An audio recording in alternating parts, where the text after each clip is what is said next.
But you don't really like have your own archive or collection of mixes and trying to pursue things. I let other people. I just give my. I'm on other people's albums. Okay, right. I'm actually. I could put together like a compilation. I know you could. And Reddy Ron was just like, yo, man, holla at Neebor. He's got dope beats. Yeah. You just told me earlier today y'all got some. You just made a new one, right? Yeah, I made one last night as a demo. I was just teaching my friend, hey, this is how you use this program. And you're using Reason today? Me? I got a studio. I know you have experience using like an 8-track or a 16-track. Oh, yeah. I remember back then we had a Porta Studio, Tascam Porta Studio. Right, exactly. Yeah. Like even right now, you pulled out the MIDI. Oh, yeah, MIDI keyboard. MIDI. Exactly. Yeah. But yeah, man, so... But yeah, I don't know. It's all just vibe, just vibe out. Yeah. It's like being in a band. So being in a hip-hop band is the same as being in a rock band, as it is being in a quartet, a string quartet. Yeah. If the people click in the band or the group collective, then it works. Right. Shout out to FFU. No doubt. Shout out to all the collectives that I've worked with. And so who would you say are like your biggest influences in life? In life? Like, not just musical, not just creative. Musical, creative, not. Give me like 2. I don't know. So many people. As far as not music, not art. Well, not necessarily. It can be. But your I'd biggest. say like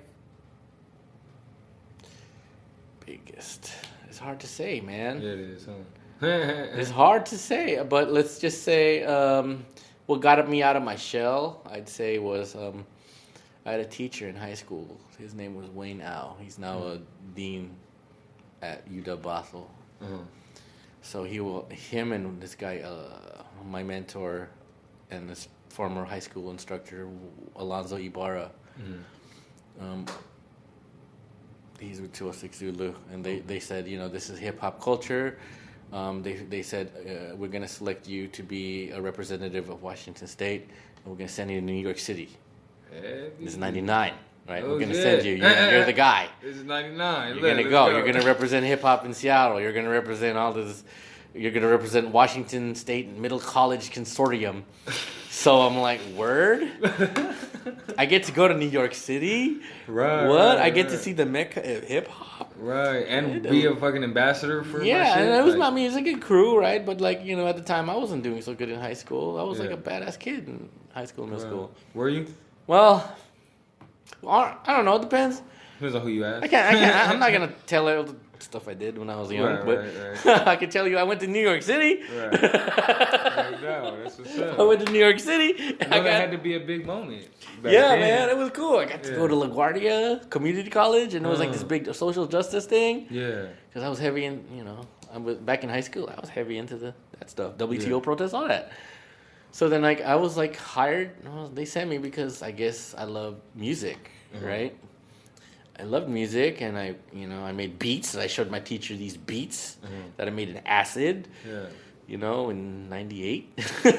So it was that teacher that's one of your biggest influences? Yeah, those two, Wayne and Alonzo. Yeah. I'm gonna be real. Yeah, no, they're the ones who set it off for me be to just take it to the next level, right? And then just be empowered because Wayne was a DJ back in the day, and he taught me because back in the day I was into DJing. I was like, oh man, I didn't have money, but I love turntables, and he showed me his turntables, and he showed me how breaks worked, and he showed me looping records, and then he showed me these are the breaks, this is where you get your Biggie sample. Right. I'm like, and then watch, and now watch, you can do trick mixing. I'm like, word, that's tight. Yeah. And then, so I appreciate that. Yeah.